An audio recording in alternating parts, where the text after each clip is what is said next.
Hook. The night was supposed to be perfect. Soft music, warm lights, and the sparkle in Emily's eyes that made Daniel's heart race. But in a single heartbeat, laughter turned to chaos when a stranger's shout split the air. What happened next would test Daniel's courage in ways he never imagined. If you love your mom and dad, hit that subscribe button and show some love to them, because tonight's story will remind you just how far love can make someone go. Daniel had been looking forward to this night for weeks. He had spent hours choosing the right restaurant, a cozy little Italian place downtown known for its warm ambience and live violin music. It wasn't the fanciest spot in the city, but it had a charm that reminded him of old movies. Small tables, flickering candles, and the smell of baked bread floating through the air. Emily sat across from him, her hands clasped around a cup of coffee. She looked radiant, even under the dim golden lights. Her soft curls framed her face perfectly, and her smile carried that same quiet warmth that had drawn Daniel to her the moment they met at the bookstore 2 months ago. Tonight was their third date, and he wanted it to be special. "So," she said, breaking the comfortable silence, "how's your little sister doing?" Daniel smiled. "Mia's good. She's finally sleeping through the night, which means I can actually get some rest. Being a guardian isn't easy, but it's worth it." Emily's expression softened. "You're doing great, Daniel. Most people would have fallen apart after what happened." He shrugged, though the mention of the past made his throat tighten. It had only been a year since the accident that took his parents. Since then, every decision he made revolved around Mia, his 10-year-old sister, the center of his world. "You just learn to keep moving," he said quietly. The waiter arrived with their food, pasta for her, steak for him. They laughed over clumsy bites and shared stories about childhood dreams. The night seemed perfect. But perfection, as Daniel would soon learn, never lasts long. As the clock neared 9, a loud crash shattered the air. The door slammed open, and 2 men stumbled inside, yelling. One of them was tall, wearing a leather jacket, his face red with anger. The other looked terrified, backing away as the man shouted something unintelligible. "Stay out of it," Daniel muttered under his breath, hoping the staff would handle it. But when the taller man shoved the other into a nearby table, knocking over glasses and startling a group of diners, Emily gasped. "Shouldn't we call someone?" she whispered. Daniel looked around. The waiter was frozen, the manager nowhere in sight. The tall man was now reaching into his pocket, muttering threats under his breath. Something about money. Something about betrayal. Daniel's instincts kicked in. He stood up, his chair scraping the floor loudly. "Hey!" he called out. "That's enough." The man turned, his eyes wild. "Mind your business, pretty boy." Daniel's jaw tightened. "You're scaring people. Take it outside." "Or what?" The man took a step forward. For a moment, the world seemed to freeze. The restaurant's chatter had vanished. Only the hum of tension filled the air. Then the man lunged. Emily screamed as Daniel moved fast, grabbing the man's wrist and shoving him back. Years of boxing in college came back in an instant.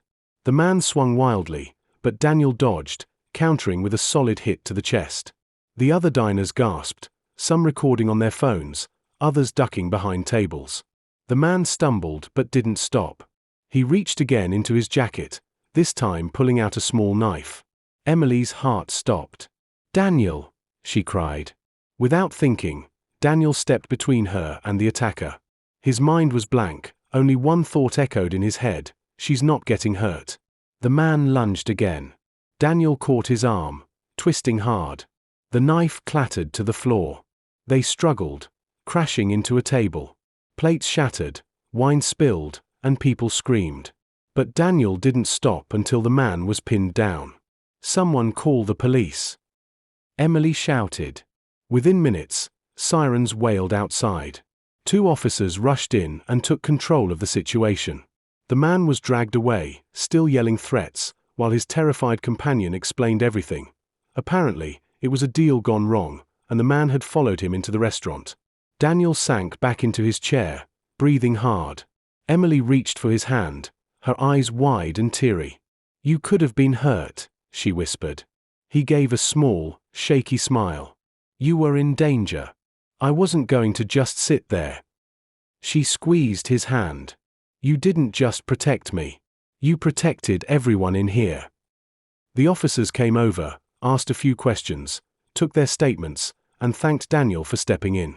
By the time they left, the restaurant had quieted again, though the magic of the evening was gone, replaced by something deeper, something real. Emily looked at him for a long moment, then smiled softly. You know, I've been on dates where men talked about being brave. You're the first one who actually proved it. Daniel chuckled. Guess I'm full of surprises. But as they walked out into the cool night air, something shifted between them. The adrenaline faded, leaving behind a raw sense of connection. She slipped her arm through his, leaning close. You okay? She asked. Yeah, he said, exhaling. I just didn't expect dinner to turn into a wrestling match. She laughed, the sound easing the tension in his chest. Well, I don't know about you, but I think that earns you a second dessert. He grinned. I'll take that as a yes to another date. They walked slowly toward her car, the streetlights casting a golden glow on the pavement. But just as Daniel reached to open her door, a voice called out from behind. Hey! He turned. It was the same man, the one who had been dragged away earlier.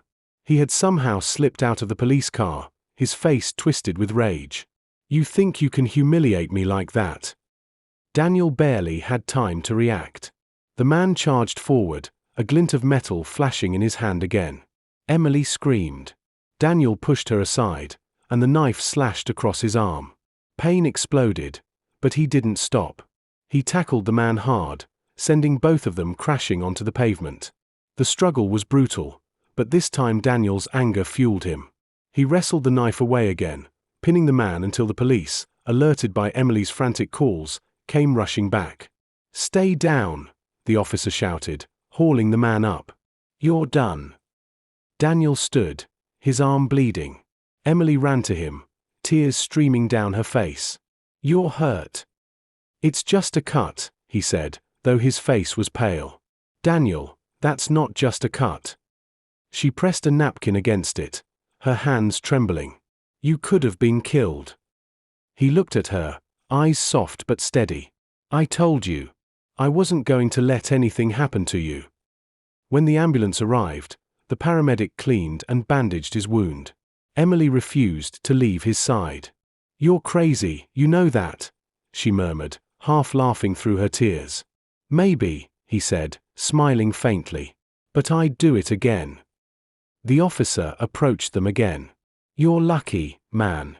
Most people would have run. You saved a lot of lives tonight. Daniel nodded. Just doing what anyone should.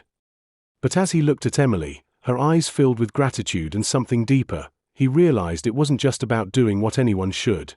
It was about what his heart had to do. Later that night, after everything settled, Emily insisted on driving him home. The city lights flickered past in silence until she finally spoke. You know, she said softly, I've never felt safer with anyone before. Daniel turned to her, his voice low. I'm just glad you're okay. She smiled faintly. I think this night showed me something about you, Daniel. What's that? That you're not just brave. You're the kind of person who protects without hesitation. And that's rare. He looked at her for a long moment before whispering, You make it easy to care. The car stopped in front of his house. For a moment, neither of them moved. Then she leaned in, kissed his cheek, and whispered, Good night, hero. Daniel watched as she drove away, the taillights fading into the night. He smiled despite the pain in his arm. Life had thrown chaos at him before, but this night was different. It reminded him that courage wasn't about not being afraid. It was about loving someone enough to face that fear head-on. And maybe, just maybe, this was the start of something real. If you were in that restaurant that night, would you have stood up like Daniel? Tell me, from which part of the country are you watching this story right now?